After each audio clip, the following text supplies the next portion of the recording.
Hello everyone, welcome back to this channel. Today we're going to be talking about my recent favorites.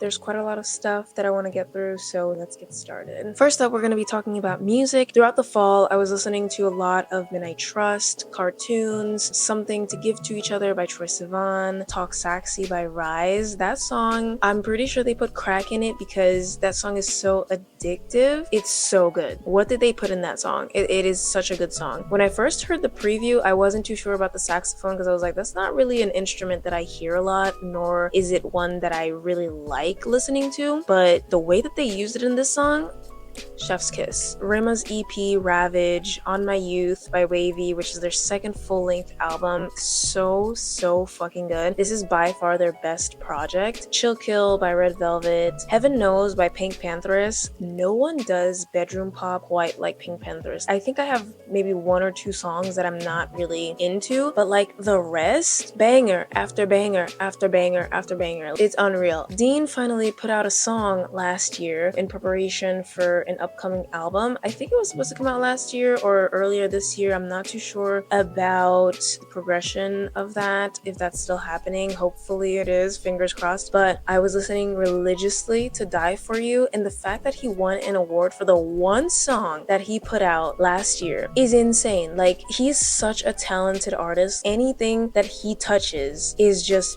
pure gold. He's so talented. I love him. I will keep waiting for him forever. Literally, he can be on hiatus forever. I'll wait forever. He's kind of like my Frank Ocean. I like Frank Ocean, but like Dean, him going on hiatus was like one of the worst things that could have happened to the music industry. He's so good. And then finally, Wonder Ego by Crush. This album is full of songs. That album has like 20 songs, and I haven't seen an album with this amount of songs in so long. Most of them are really good. I really like Easy Peasy, She, and For Days to Come. Easy Peasy, whenever I listen to it, I'm usually at the gym. The urge to like bust the fucking move in front of everyone is so strong. That song is so hype. I love it. She and For Days to Come are like so soft and romantic. They have a romantic feel to them. I have no idea what that man is saying. I'm not gonna lie to you. I could not find the translation anywhere, but the melody of both of these songs is just so gentle and it gives me a romantic vibe, a romantic feel, especially with the titles of the songs. Top notch. There's a lot more songs to get through, but I'll come back to music because it's such a long category. So now we're going to talk about books. I'll just quickly go through them. House of Hunger by Alexis Henderson. I gave this a 3.75 out of 5 stars. Penance by Eliza Clark. I gave this a 5 out of 5 stars. And You Exist Too Much by Zaina out of 5. I also gave this a 5 out of 5. If you want to know my thoughts on all three of these books, I will leave a link down below where I talked about them in my favorite books of 2023. For the winter, which is basically from December 21st to like March 19th, I only have 2 books for the winter. The first one is Iris Kelly Doesn't Date by Ashley Herring Blake. I gave this a 4.5 out of 5 stars, and I talked about this in my recent reads video, so if you want to go check that out, I'll also leave that in the description down below. The second book that I'm going to talk about, it's going to be a long one. I'm going to talk a little bit about this. I'm going to talk my head off just a little bit because I fucking loved this book. It's Sunburn by Chloe Michelle Howarth. I gave this a 5 out of 5 fucking stars. Nobody knows what romance is aside from these 2 teenagers. Everyone needs to pack it up. Game over. Like, they won. They won real bad. Nobody knows what romance is aside from them. Sunburn is a coming of age about this girl living in a small town in Ireland. She's going through the trials and tribulations that come with being a teenager, and she's struggling to make sense of her sexuality. I am obsessed with this book. The way I've been thinking about it since I read it, it's like haunting me in the best way possible. What Chloe Haworth does with the prose in here is phenomenal. It is so beautiful and just unlike anything that I've read before. It left me speechless multiple times. When I tell you I think about this book every single day, we're just gonna briefly scroll through my notes. I don't know if you can see that, but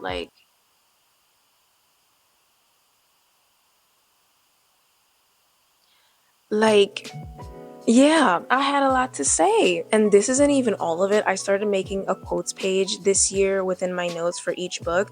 This is the quotes page. Yo, I'm obsessed. I'm obsessed. I'm obsessed. I love them real bad. They got me. I'm telling you, man, this book is gorgeous. Even before I had finished it, I was like, I need this book in my hands now. And I went and ordered it. And I usually never do that. This book reanimated me, tore me apart, and pieced me back together wrong. I came back from the war, but I came back wrong. I'm gonna think about this book forever. It's possibly become one of my favorite books of all time, actually.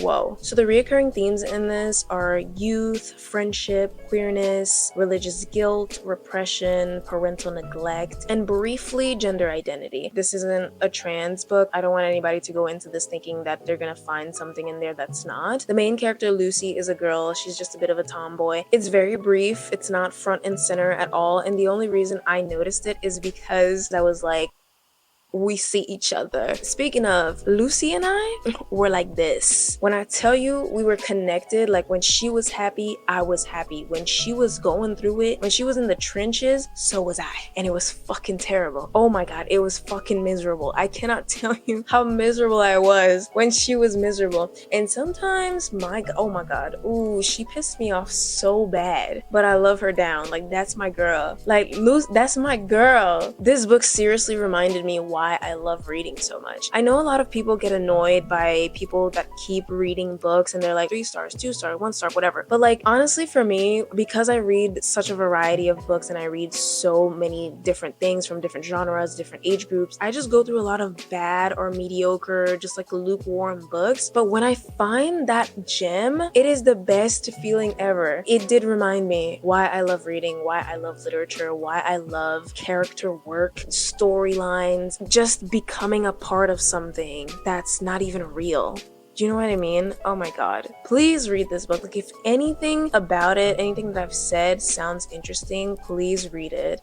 If you are a fan of love letters, literally read this book. This book offers so much. It delivers so much. I'm now done yapping about Sunburn. You will hear about it again at some point. Trust and believe I will talk about this book again. Moving on to TV shows, I finally watched A League of Their Own on Amazon Prime, and my God, that show made me cry. I was refraining from watching it. 1, because I was like, baseball, who cares? You know what I mean? 2, it was canceled.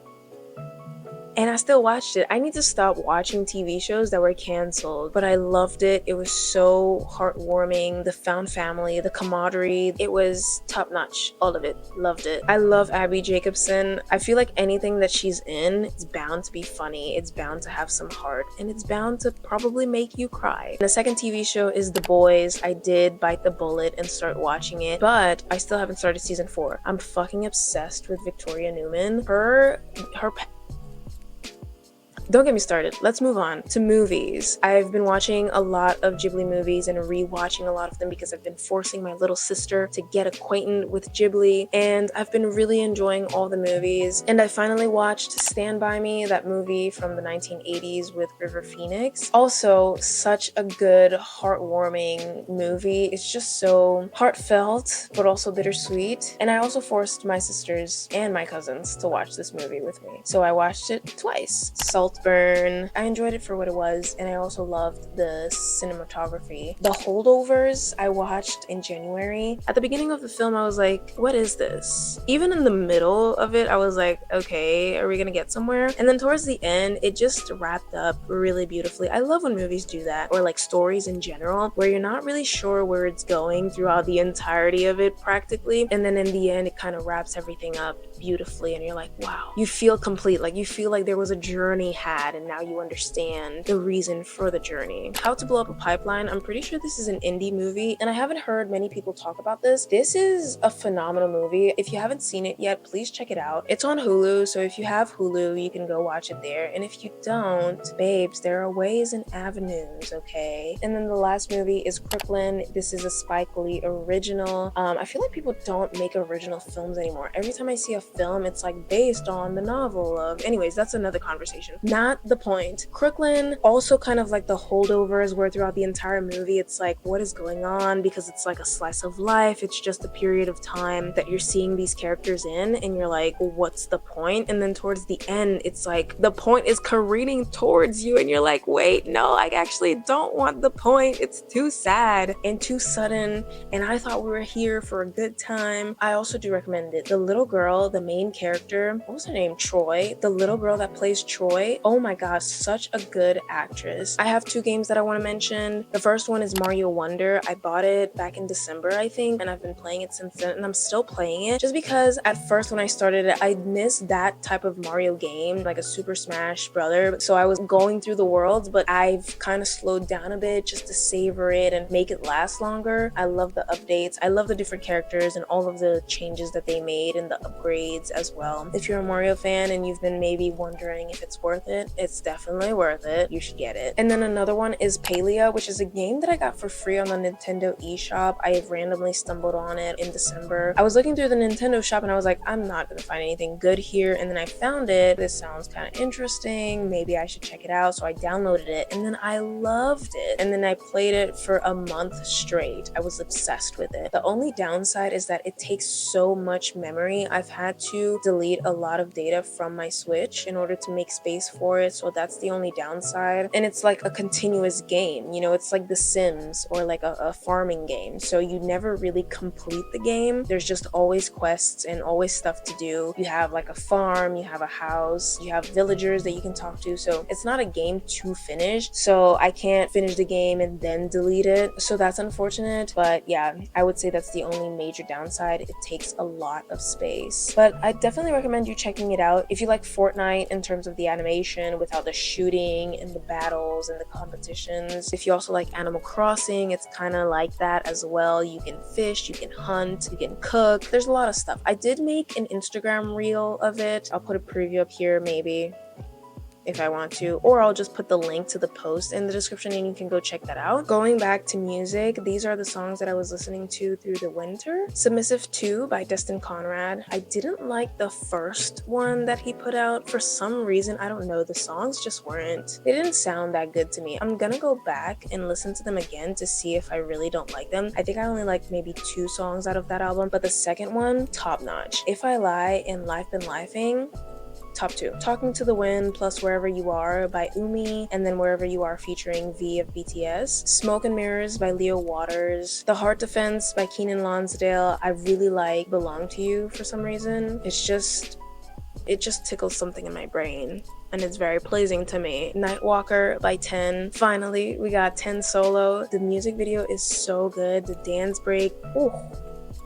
I mean, I never doubted him, but it's really great to see him finally putting out a solo album. Pretty solid. Apologies if the angle is different, but my camera died. I was also listening to Layover by V. Very calm and peaceful album for the morning. I've been obsessed with Parade and Misty by NCT 127. 2 completely different songs. The thing about 127 is, let me not start. And Weston Estate, this is like a group that I just found out. They are so underrated. If you haven't heard of them before, like if you listen to anything that I mention here, listen to Weston Estate. They're so good. Walk Like This by Flo, and finally Eternal Sunshine by Miss Ariana Grande. I just realized I was talking for like 5 minutes and I never pressed record.